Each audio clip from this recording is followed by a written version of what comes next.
Passamos a apresentar...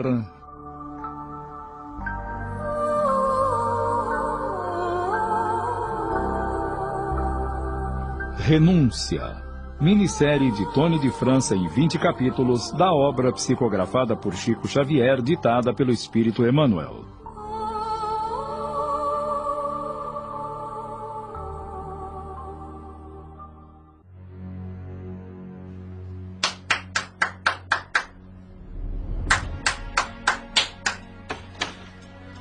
João de Deus, aconteceu alguma coisa?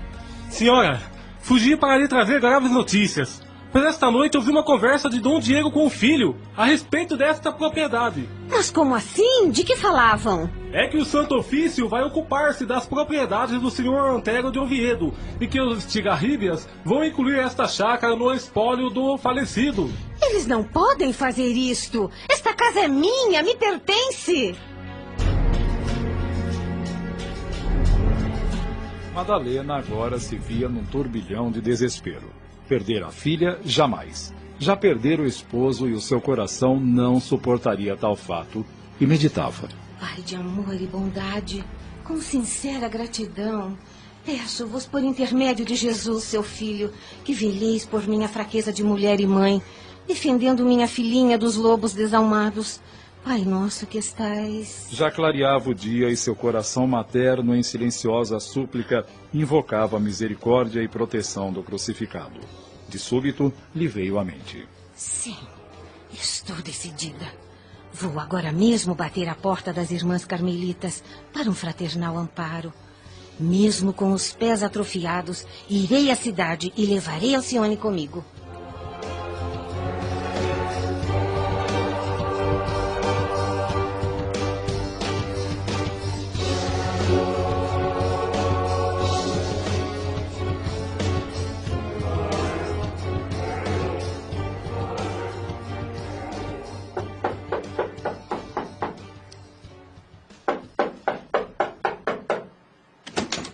Cara irmã, necessito falar com a Madre Conceição. Um momento. Por favor, entre e sente-se. Vou chamá-la. Madre Conceição, que alegria em revê-la após tantos anos. Nunca me esqueço dos seus ensinamentos, das primeiras letras. Mas esperava que a senhora me socorresse quando minha filha estivesse na idade de iniciar os estudos. Mas, por força das circunstâncias imprevistas, obrigam-me a incomodar-vos mais cedo. Não perturbes teu coração, Madalena. Diz o que quereis e confia em nossa velha amizade. Reverenda Madre, o que me traz aqui não é por dificuldades materiais, e sim por perseguição que estou passando. Perseguição? Como assim? A senhora conhece melhor do que eu o que significa e como age o Santo Ofício. Meu primo Antero de Oviedo foi vítima dele. E agora a família Estigarríbia querem extorquir minha propriedade rural em que vivo. E pior, querem sequestrar minha filhinha. Mas que absurdo! O nosso país não está em regime de cativeiro. Como querem escravizar uma criança inocente? Madre, os que têm bastante dinheiro e influência conseguem gozar dos benefícios das leis. Mas sou pobre e minha pequena pode ser levada por mãos criminosas à revelia da justiça. Muito se fala no tráfico de escravos. Minha filha, compreendo tuas angústias, entretanto... Será que estou entendendo que não posso contar com vosso auxílio? Por caridade, Madre, não me negues ajuda. Madalena, quando se trata do Santo Ofício, nós somos insignificantes para auxiliar quem quer que seja contra um inimigo tão poderoso.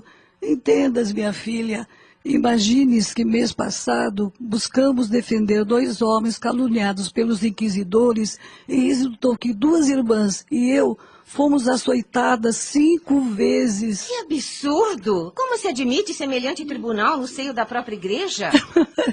Talvez, minha filha, Deus haja permitido essas atrocidades impiedosas para que sejamos testados em nossa fé. São os crimes cometidos em nome do nosso Deus. Não te desesperes, Madalena. Jesus não está pobre de misericórdia. Desesperançosa, Madalena Villamil despediu-se sem disfarçar o desânimo.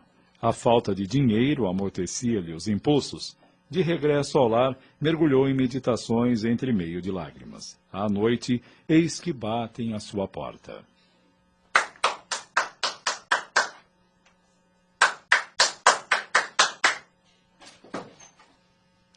João de Deus, entre! Porventura tens alguma boa notícia para nós?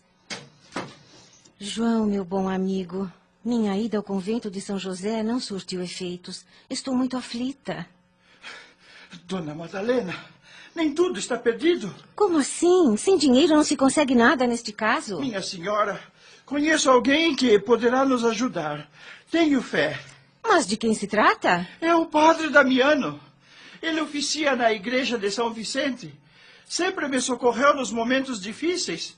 Posso falar com ele hoje mesmo, porque amanhã Dom Alfonso, após o meio-dia, deverá vir aqui para cumprir o odioso mandato. Oh, sim, João. Vai sem demora. Quero conversar com esse homem de Deus. É uma esperança. Por volta das 21 horas, João de Deus retornava com o padre Damiano, um senhor já nos seus 50 anos, que ouviu o relato dos sofrimentos de Madalena. Ele também estivera em Paris por ocasião da varíola de 1663 e que também sofrera com a peste. Após narrar sobre sua viuvez, o padre prestou maior atenção ao caso e argumentou. É muito estranho que a senhora tenha lutado com tão infausto destino diante de uma simples informação. Nunca recebeu mais notícias da América? Nunca. Também pudera. É preciso considerar a sua solidão lá na França e os fatos que aconteceu na sua família. A morte dos seus pais, a doença e o atendimento à sua recém-nascida, não é? Tem razão, padre, mas ainda assim não renuncio ao meu sonho de uma viagem à América para obter as últimas notícias de Cirilo. Pois quero que saibas que sempre desejei trabalhar como missionário na América. E se algum dia isso acontecer, ofereço-me a levá-la mais à sua filhinha. Ah, e quanto à investida criminosa dos Estigarríbias, fique tranquila que amanhã, antes do meio-dia, aqui estarei. Ah, não tenho palavras para agradecer-lhe, padre. Não se dê o trabalho de manifestar gratidão, minha filha, pois neste mundo somos devedores uns dos outros, e neste momento tenho a impressão de estar resgatando uma dívida. Até amanhã. Fique na paz do Senhor. Estamos apresentando Renúncia. Voltamos a apresentar Renúncia. No dia seguinte, logo ao meio-dia, o eclesiástico estava à porta da casa de Madalena, que o recebeu alegremente. Nas primeiras horas da tarde, Dom Alfonso Estigarribia e seus homens se aproximaram. Ficou desapontado ao ver um sacerdote na suposta casa indefesa. Padre Damiano, astuto, querendo conhecer todo o ardil daquela encenação cruel, humildemente, num gesto de desinteresse pela causa, saudou-os. Sede bem-vindos, meus filhos. Entrai. Viva Deus e abençoado seja o nosso Santo Padre. E o filho de Dom Alfonso passou a ler solenemente o torpe mandato com ares de triunfo. Terminada a leitura, o jovem Estigarribia explicou. Esta granja deverá ser desocupada em 3 dias a contar de hoje. E como aqui vive uma criança trazida por Antero de Oviedo, cabe ao Santo Ofício seu destino e sua entrega é imediata. Padre Damiano cerrou o semblante e declarou com enérgica serenidade. Senhores, conhecemos a força do Tribunal da Inquisição, mas somos obrigados a declarar que existe um engano a corrigir. É certo que o Santo Ofício tem seus motivos para condenar nosso parente Antero de Oviedo, e que não nos compete discutir. Quanto ao confisco dos bens do falecido em Ávila e em Madrid, já foram executadas, e o próprio condenado já pagou com a sua morte. Mas a que engano vos referis? Esta chácara não pertencia ao réu, e... As provas? Aqui está. Lê. Mas é evidente que esta declaração não tem efeito legal. Trata-se de simples transação entre parentes. O sangue é o mesmo. Julgais então que as pessoas honestas respondam por delitos de irmãos consanguíneos? Meu caro, Jesus era o Salvador, e mesmo assim não impediu que Judas aparecesse na reduzida família dos seus discípulos. Deveis saber que a condenação do Santo Ofício engloba a parentela. Não ignoro que o Santo Ofício persegue cruelmente o condenado na pessoa dos descendentes. Mas nós não somos da estirpe de Antero de Oviedo. Veremos. Iremos consultar o bispo Dom Leôncio Molina. E nós averiguaremos a razão pela qual a família Estigarribia anda requisitando crianças livres nas cidades de Espanha. A corte com certeza nos informará quanto a isso. Dom Afonso, voltai na paz de Jesus. Esta casa está disposta a viver cristamente na vossa vizinhança. Mas não vos esqueçais que tendes uma alma para prestar contas a Deus. A família Estigarribia não voltou a renovar exigências. O bispo Molina desautorizou os então criminosos e providenciou para que o confisco não ultrapassasse os indicados pelos inquisidores. A vida na granja de Madalena Villamil seguia na sua simplicidade. Padre Damiano se firmava como grande amigo e conselheiro de Madalena e a pequena Alcione era sua amiguinha fiel. Numa das conversas, Madalena expôs o que pensava. Padre Damiano, sinto que a igreja não está preparada com as amarguras de seus fiéis. No entanto, Jesus foi bem claro dizendo que seu reino não é deste mundo. Tá aí a Inquisição. Ela é mais poderosa que os reis sem coração.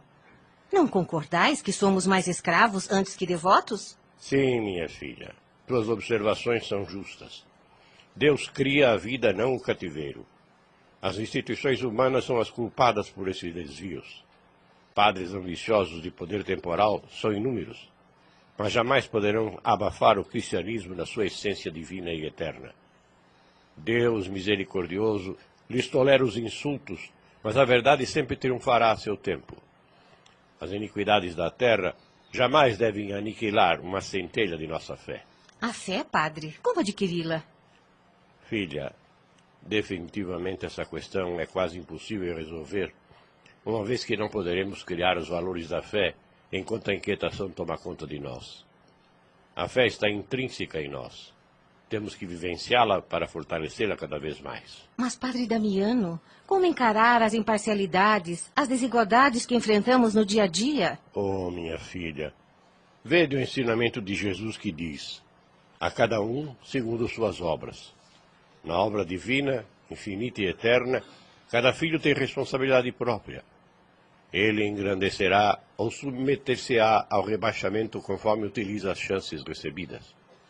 No caminhar de cada dia, podemos observar os que ascendem, mesmo enfrentando dolorosos testemunhos. Há os que estacionam, receosos, os que resgatam e os que contraem novas dívidas. Vossas explanações me fazem lembrar de sonhos que tenho com assembleias que me forçam a decisões prejudiciais, onde minha voz ordena ações cruéis. É como se eu fosse poderosa e rodeada de súditos. Quando acordo, estou exausta, como se regressasse de uma região indesejável. Ah, sim. Quem sabe a nossa estada aqui em Ávila é uma repetição de situações de um passado de riqueza e autoridade com tirania. A casa de Deus é cheia de justiça com misericórdia. É verdade, padre. Desde criança venho observando que nas situações mais decisivas sou obrigada a curvar-me e recuar. E garanto que és muito feliz em não desobedecer. No entanto, padre, as mágoas são muitas e rudes. Filha, se o esforço de Jesus foi coroado no Calvário, quem de nós poderá pensar na glória celeste sem a coroa de espinhos? Com isso não estou afirmando que devemos andar no mundo mendigando, pois nascemos e renascemos, até que possamos encontrar asas de sabedoria e de amor para alcançar voos supremos. Padre Damiano, essas suas ideias não são, como eu diria... Sim, compreendo, filho, o que queres dizer.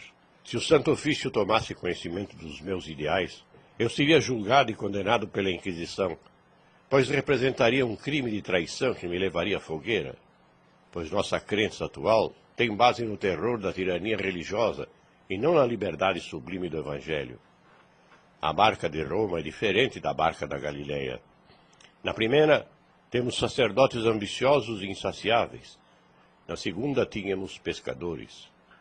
Em Roma, palácios ostentosos. Em Belém, a manjedoura. No Vaticano, faíscam gemas preciosas da tiara pontifícia. Em Jerusalém, o cálice era de vinagre e a coroa de espinhos. Compreendes as diferenças? Mas reitero que, se Deus me chamou ao ministério católico, devo obedecer, e que meu combate é no silêncio e na meditação, longe dos olhos indiscretos do mundo. Acabamos de apresentar...